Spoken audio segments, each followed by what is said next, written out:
ನೋಡಿ ಫ್ರೆಂಡ್ಸ್, ಇದು ಗಗನ ಚುಕ್ಕಿ ಬರ ಚುಕ್ಕಿ. ಮಳೆ ಅಬ್ಬರದಿಂದ ನೀರಿನ ಅಬ್ಬರ ನೋಡಿ ಫ್ರೆಂಡ್ಸ್ ಹೇಗಿದೆ ಅಂತ.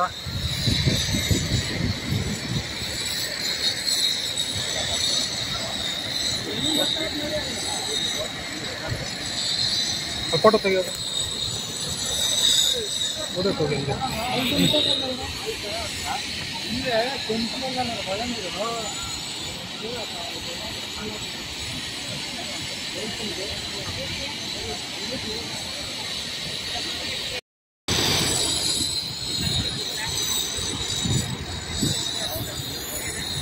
ನೋಡಿ ಅಣ್ಣ, ನೀರು ಅಲ್ಲಿಂದ ಅಲ್ಲೊಂದು ನೀರು ಐತಲ್ಲ ಮಗನ, ಅಲ್ಲೊಂದು ನೀರು ಐತೆ ಪಕ್ಕದಾಗ ಐತೆ ನೋಡಿ. ಆ ಕಡೆಯಿಂದ ನೋಡ್ತಾರೆ ನೋಡಿ ಜನ, ಅಲ್ಲಿಂದ ನೋಡ್ತಾರೆ ನೋಡು. ದರ್ಗಾ ಹತ್ರ ಆ ದರ್ಗಾ ಹತ್ರ ಕಾಣಿಸ್ತಿದ್ದೆ ಕಾಣಿಸಲ್ಲ. ಈ ಕಡೆಯಿಂದ ನೋಡಿದ್ರೆ ಎರಡು ಕಾಣಿಸ್ತವೆ. ಇದು ಗಗನ ಚುಕ್ಕಿ,